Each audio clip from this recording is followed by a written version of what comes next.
real estate investing can be complicated. It sounds complicated, and for the most part, it is. But you can also simplify it. You can also make sure that you stick to at least the 3 golden rules. And with that, you will be over 90% certain that you have a good deal. And most importantly, that you're not going to lose money, right? Nobody likes to lose money.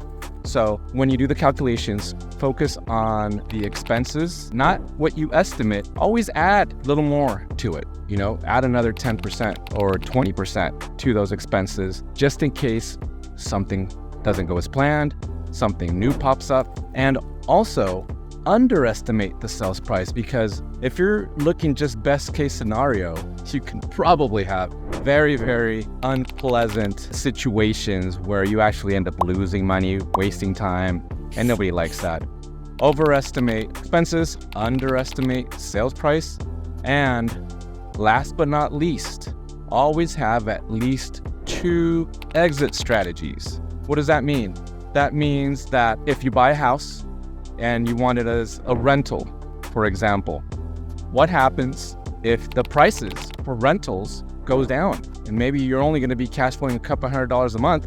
You're not going to be cash flowing at all, maybe even losing money every month. So another exit strategy would be to sell the property. So you rehab it, you improve it, you have the option, you have 2 options in this example, to rent it out or sell it. So if one doesn't work, you have the other one as a backup. Okay. For some of the properties I've purchased, I have about 4 or 5 exit strategies.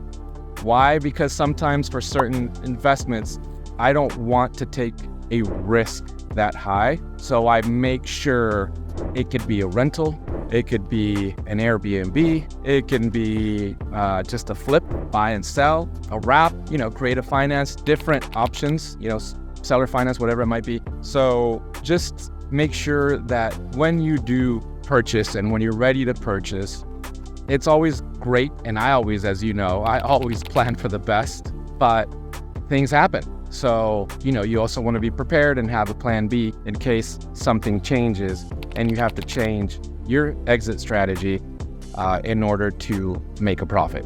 All right. Walter Marin, I'll see you next time. Take care.